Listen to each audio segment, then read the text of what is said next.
Oke, bayangin yuk, kalian lagi nyetir malam-malam, jalanan sepi, gak ada kendaraan lain, gak ada rumah, gak ada warung, yang ada cuma jalan panjang dan hutan gelap di kanan kiri.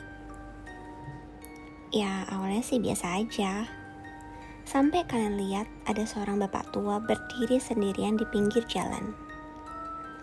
Terus bapak itu minta tumpangan. Nah, yang bikin merinding, beberapa menit kemudian dia bilang, "Mas, jangan lihat ke arah hutan, mas." Dan setelah itu semuanya mulai aneh. Halo semuanya, balik lagi di cerita untuk kamu.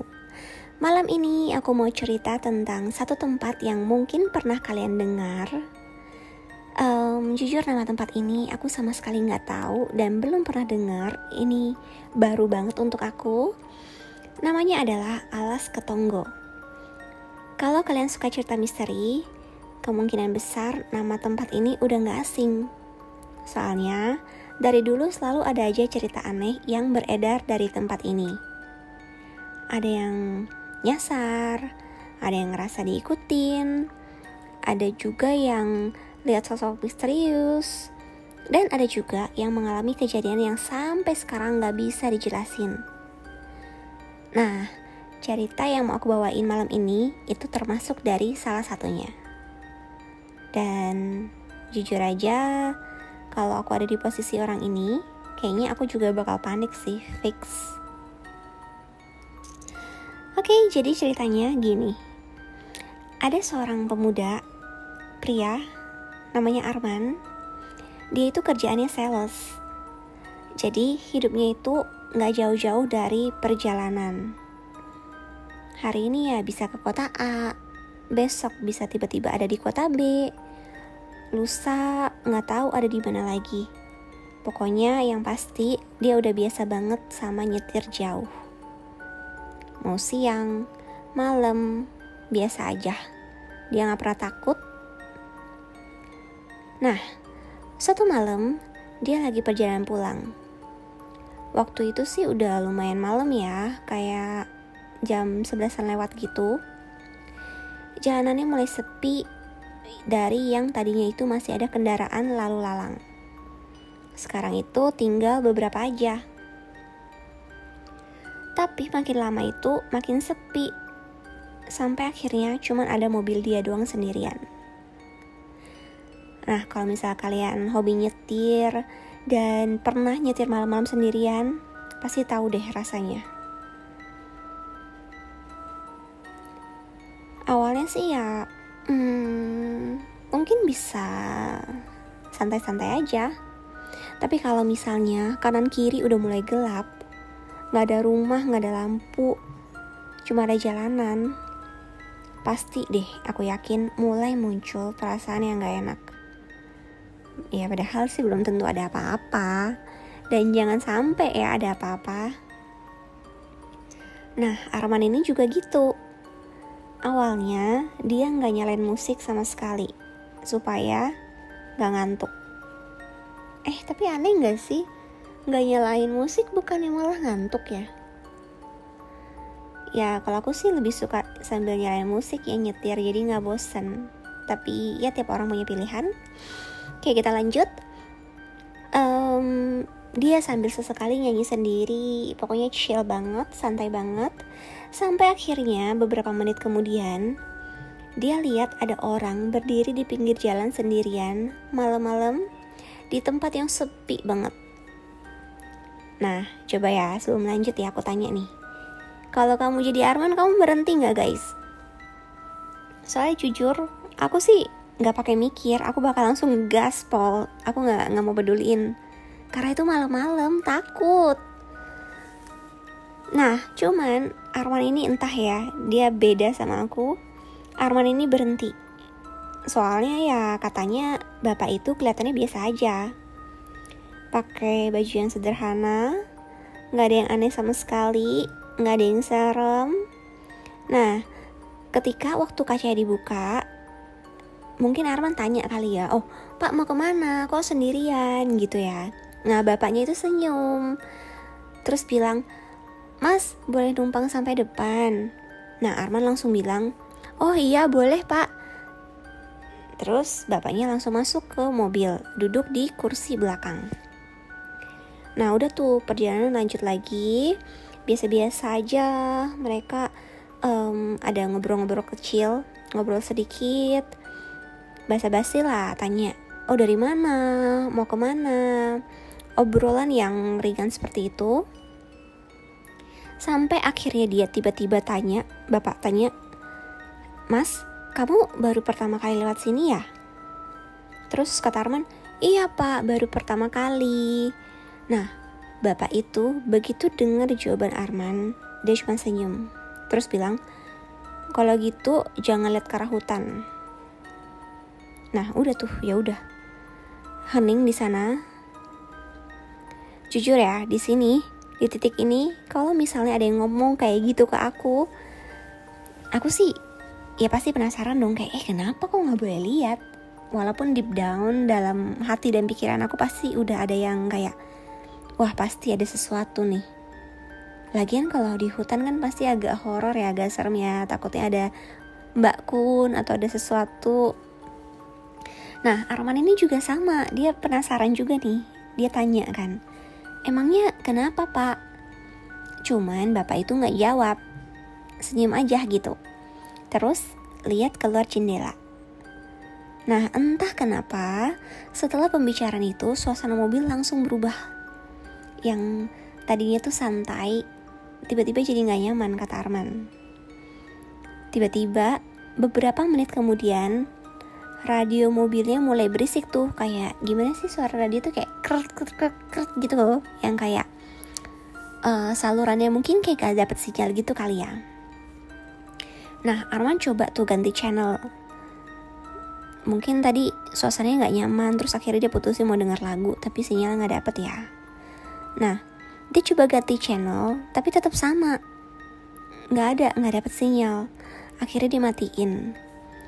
Nah disinilah kesalahan Arman. Karena dia penasaran, akhirnya dia melirik ke arah hutan. Bentar, bener-bener bentar banget, kayak cuman sedetik 2 detik udah gitu cukup. Soalnya di antara pohon-pohon dia ada lihat sesuatu guys, yaitu ada beberapa sosok berdiri, diem, gak gerak. Jumlahnya banyak banget dan semuanya tuh menghadap ke jalan, menghadap tepat ke arah mobilnya Arman. Nah di sini dia tuh langsung mengalihkan pandangan matanya dan dalam hati dia bilang, mungkin pohon, mungkin bayangan, mungkin cuma perasaan doang, enggak ada apa-apa kayak gitu. Tapi sampai beberapa menit kemudian dia lihat lagi, sosok itu tuh masih ada semuanya, masih berdiri, diam dan menatap saja. Aduh, kalau di sini sih fix aku nggak fokus nyetir nih ya. Oke, lanjut. Tapi yang bikin lebih aneh lagi, ternyata bapak tua di belakang tiba-tiba ngomong pelan, suaranya pelan gitu ya. Jangan berhenti apapun yang terjadi. Nah di sini Arman tuh langsung diem. Sekarang jantung dia tuh ya berdebar kencang banget, tuk tuk kayak gitu kan. Soalnya suasananya tuh udah gak enak banget guys katanya. Nah akhirnya dia tambah kecepatan mobil. Cuman anehnya dia ngerasa kayak jalan di depannya itu berasa gak ada ujung. Udah jalan terus 5 menit, 10 menit, 15 menit. Lah kok pemandangannya masih sama gitu. Pohon yang sama, tikungan yang sama, jalan yang sama, kayak seolah dia di situ-situ aja, muter-muter di situ terus. Padahal dia yakin kalau dia tuh terus maju. Nah, di sini dia panik sih.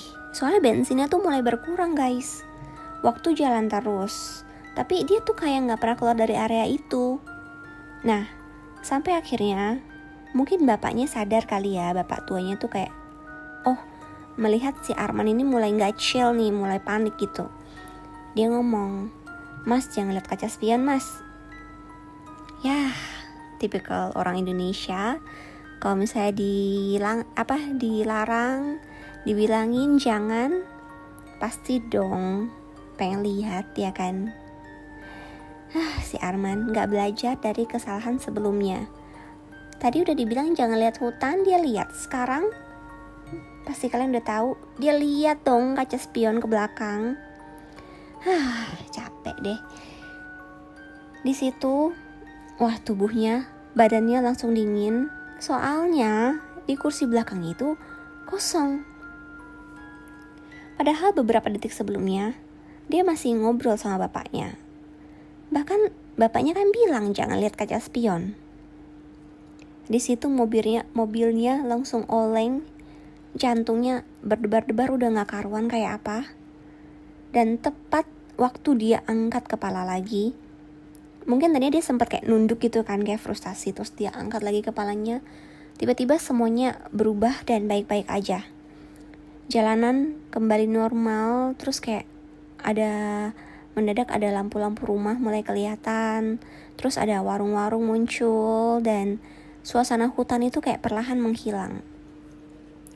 Dia langsung gak pakai lama berhenti di warung yang masih buka, warung terdekat. Mukanya pucat, gemeteran, sampai pemilik warungnya pun nanya, mas kenapa mas? Mas nggak apa-apa? Ya udah, disitulah langsung tumpah semuanya.